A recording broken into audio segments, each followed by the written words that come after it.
Assalamualaikum warahmatullahi wabarakatuh. Kembali lagi bersama saya Muhammad Tia Pertama. Di sini saya akan menjelaskan tentang apa itu sih korelasi persen. Korelasi itu adalah sebuah tingkat hubungan antara dua atau lebih variabel, yang dimana bagi dua lagi, yang kalau tingkat hubungannya itu antara dua variabel itu disebut simple correlation. Kalau tiga atau lebih variabel itu disebut multiple correlation.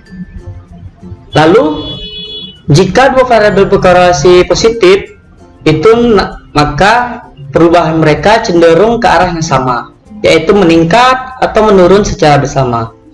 Lalu jika dua variabel ini berkorelasi negatif, itu mereka akan cenderung ke arah yang berlawanan.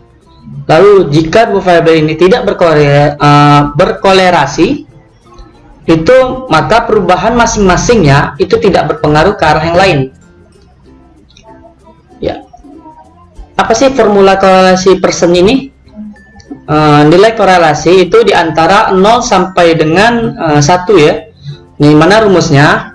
R X Y sama dengan sigma X dikali Y, yang dimana dibagi N kurang di dalam kurung N kurang 1 tutup kurung dikali X SX dikali SY, ya, dimana RXY ini adalah koefisien korelasi R persen. Sigma XY itu jumlah perkalian X kali Y, dimana X adalah jarak antara setiap nilai X dengan rata-ratanya, dan Y adalah jarak antara setiap nilai Y dengan rata-ratanya. Lalu untuk nilai N itu adalah nilai jumlah banyak sampel atau jumlah sampel atau observasi. Lalu X ini bisa dikatakan variabel bebas atau variabel pertama, dan Y itu variabel yang terikat atau variabel yang kedua. SX ataupun SY itu adalah standar deviasi atau simpangan baku, ya, simpangan baku. Jadi untuk interval korelasinya itu dari 0,00 sampai 0,199 itu dikatakan sangat rendah, ya, sangat rendah. Lalu untuk 0,20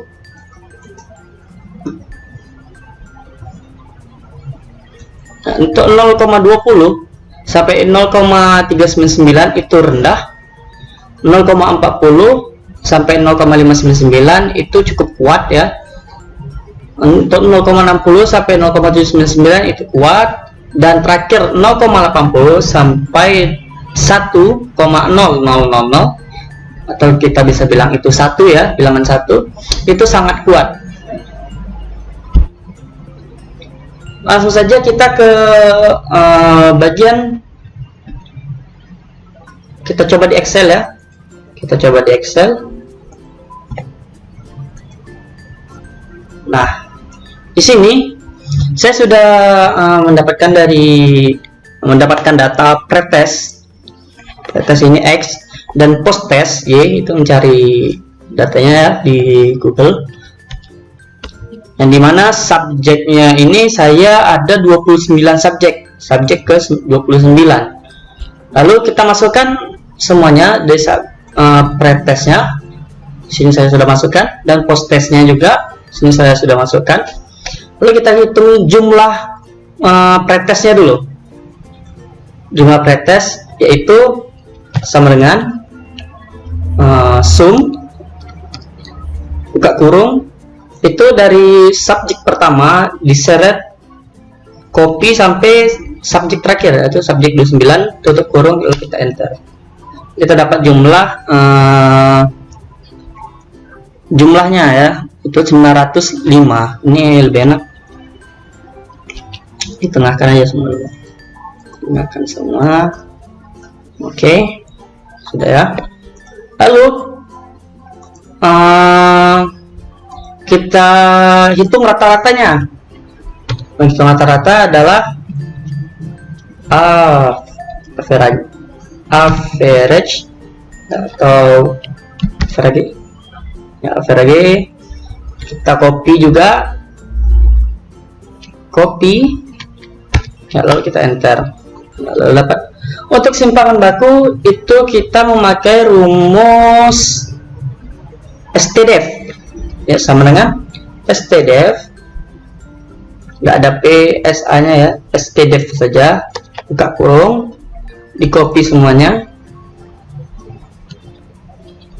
lalu tutup kurung, sudah dapat.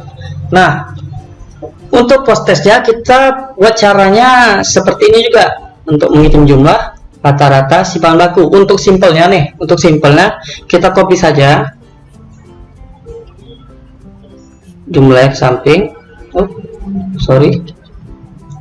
jumlah ke samping, rata-rata ke samping, tinggal dikopikan saja. Ini cara mudahnya ya. Cara mudahnya kita kopikan saja ke samping. Untuk cara sulitnya, mempersulit diri, itu Anda tuliskan saja rumusnya lagi satu persatu, mulai dari sum, average, average sampai stdef. Sini sudah dapat ya.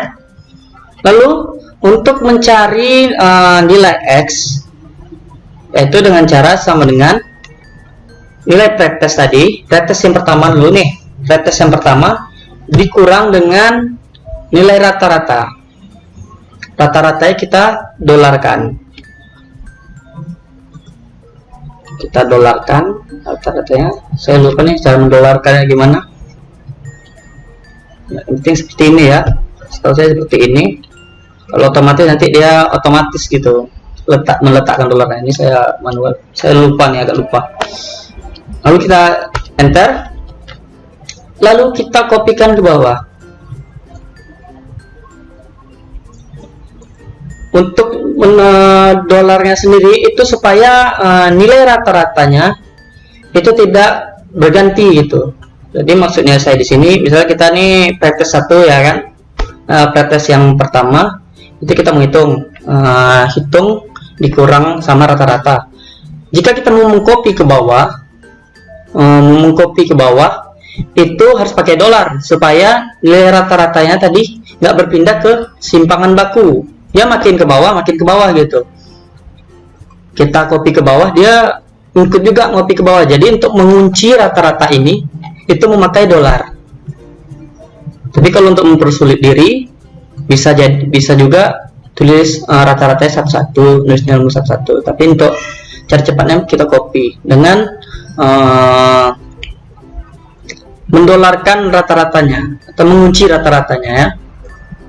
Lalu untuk Y itu sama dengan, tapi beda, pindah ke samping. Nilai post test Y yang pertama, subjek ke pertama, itu dikurang rata-ratanya yang kita akan dolarkan lagi ya. Enter, lalu kita copy ke bawah.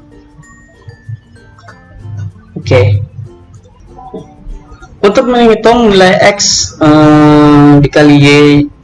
dikali Y-nya itu menggunakan sama dengan X ini dikalikan hasil X-nya ya tadi ya, hasil X ini dikalikan dengan hasil Y tadi. Enter, lalu kita ke bawah kan ya, dapat. Lalu kita jumlahkan nilai X kali Y ini, sama dengan sum tuh dari subjek pertama ke subjek 29. Oke, enter, lalu sudah dapat ya. Lalu selanjutnya langkah selanjutnya adalah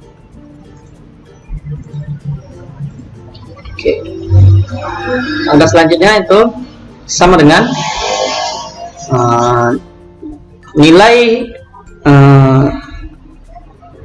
ini tadi XY tadi ya, sigma XY ini sigma XY, hasil sigma XY itu dibagi dalam kurung N kurang 1. N itu adalah jumlah subjek, berarti 29, berarti 29 kurang 1 28. Kita tulis 28 dikali SX ini itu simpangan baku X pretest ya dikali simpangan baku Y,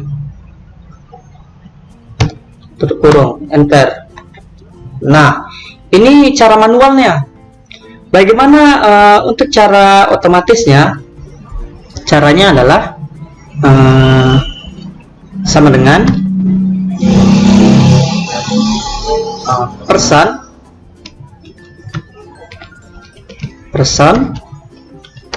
buka kurung. Nah, ini kan array 1 dan ada array 2 yang dimana pemisahnya ini ada titik koma dan titik koma ya, titik koma. Nah, bukan titik koma saja, di lain laptop atau PC atau komputer, laptop atau PC ya, itu berbeda-beda. Ada yang titik koma, ada yang koma ya. Kalau di sini saya yang punya titik koma ya, di laptop saya titik koma. Lalu caranya ya adalah nilai pretest ditarik ke bawah ya, dipisahkan dengan apa tadi, titik koma ya. Kalau yang punya koma di laptopnya koma, lihat saja di sini ya, antara array 1 sama array 2. Nah, di sini saya titik koma, yang pakai koma, yang pakai titik koma, titik koma ya. Saya sini titik koma, postes Y ditarik ke bawah, lalu tutup kurung, enter ya, selesai ya. Jadi simple ini, itu kita nggak perlu nyari ribet-ribet lagi nyari X, Y, X kali Y nya, nilai sigma X nya, nah jumlah rata-rata simpangan baku, itu nggak perlu lagi. Ini kita tinggal person, membuka kurung, seluruh nilai pretest X ya, dari subjek pertama sampai subjek N. Subjek N itu subjek keberapa dia, bisa 10 subjek terakhir lah sampai subjek N, di titik koma atau koma, lalu semua subjek di postes Y ya, jadi subjek pertama sampai subjek N juga. Nah, inilah hasilnya sama ya, berarti dia berarti di interval koefisien ke